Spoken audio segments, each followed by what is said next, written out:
Hello, we're going to have a look at the tangent graph in this video, and I'll try and make it a fairly quick look at it because it is different from the sine and cosine one, but in some ways it's a bit simpler. It does look quite different. So first of all, I want you to remember that we define the tangent function as the gradient of the unit line. So that means that as the angle approaches 90 or pi on 2, this line here is going to get steeper and steeper. And you can see that the function here is going up and up and up and up. There's no boundary on the tangent line like there is on sine and cosine, where it has a maximum of 1 and a minimum of 1. There's no maxima and minima for a tangent line because as I get steeper and steeper and steeper, this graph starts escalating higher and higher and higher. So at the moment, the steepness of this graph is about almost 2.2 units per unit. And as I go higher and higher and higher, it's getting steeper and steeper and steeper until I get to pi on 2, at which point it doesn't actually exist.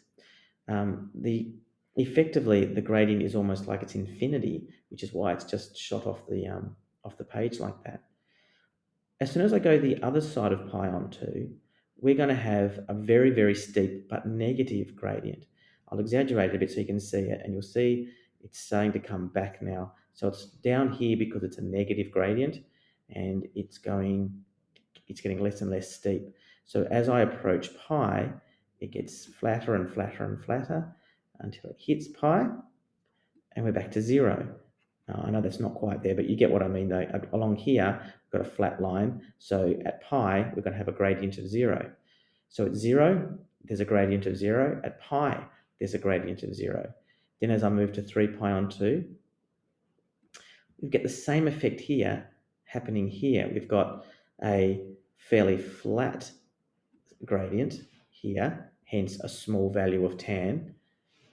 And as we go towards the vertical line, we're getting a steeper gradient here, hence a higher value of tan, until we get to 3 pi on 2.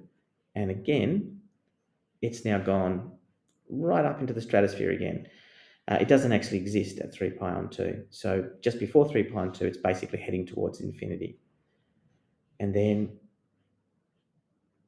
to 2 pi, we've got that gradient going from very, very steep but negative back to 0 again.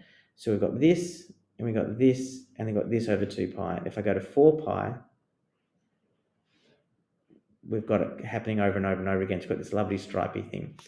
So there's a couple of properties that I need to show you through this. First things first is let's have a look at the period. When you look at it carefully, the period, if I take it back to 2 pi, for sine and cosine, the period is 2 pi. In other words, it takes this length before the graph starts repeating itself. But if you look at this carefully, we've actually got this steephole bit here, and then this negative steephole bit going back to pi, and then this bit is actually a repeat of this, and this bit is a repeat of this. So the period for tan is not 2 pi, but just pi. That's the period. So look at that, look at it really carefully, and when I go to 2 pi, you'll see that it's just a copy of that. I'll go back to 0 actually. So we've got all the way up and then all the way back. Then we've got all the way up and then all the way back. And then all the way up and then all the way back, all the way up and all the way back. So it's a period length of pi, like so. The next thing I wanted to show you is what do we call pi on 2, 3 pi on 2, 5 pi on 2, 7 pi on 2. The value that tan, if you look at your information sheet, you'll see it says undefined.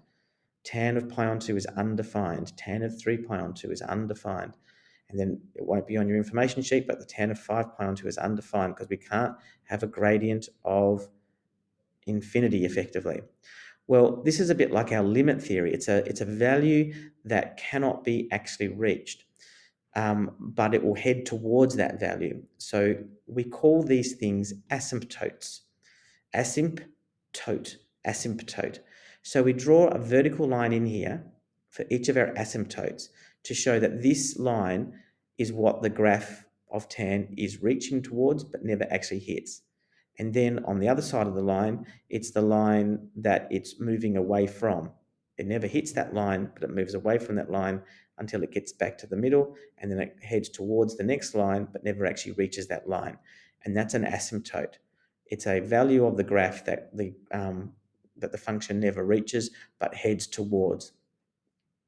And so the asymptotes for a tan graph are every pi on 2, as you can see here. The way we would describe them is this is the equation x equals pi on 2. This is the equation x equals 3 pi on 2. This is the equation x equals 5 pi on 2, etc. Okay, so looking at some notes then, we're just going to focus on the top corner here first. We have the tangent function. This is the base function, y equals tan of x. The period is pi, and the asymptotes are x equals pi on 2 pi, etc. So every pi on 2. If you have a look at your information sheet,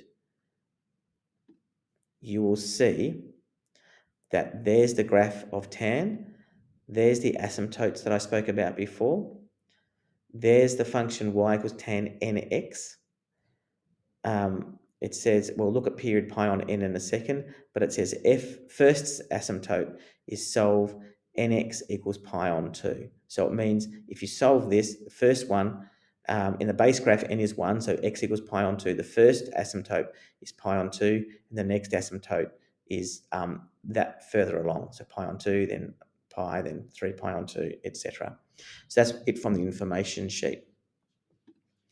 Okay, so the graph, when you're graphing it, will be something like this, just between 0 and 2 pi.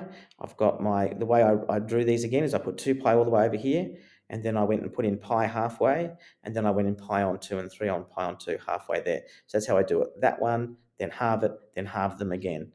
So then I will draw my asymptotes in, which I will do in a different color. For me, it will just be green. So I'll just go up and then down. Every pi on 2. Then I will put in my each of my little curvy things here. I tend to do them one at a time, so don't try to get too crazy with it. So I'll go from 0, I'll go up like that. And then for the next one, I'll actually start at pi and go backwards. And then I'll go from pi and go forwards. That tends to make a better graph, in my opinion. I'm not the best graph drawer in the world, so this works for me, doing just a little bit at a time.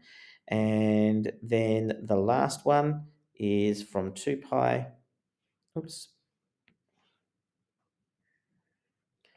back down again, and that's my 0 to 2 pi period. Now, if I was given negative pi to positive pi, I could still do this. I just need to continue this pattern on as we go along. Okay, that will do for this video, I think. In the next video, I will quickly go through what happens when you have some transformations and what happens if you've got the graph and you need to work out what the function is. So I'll do that in the next video, and that's basically it for tan.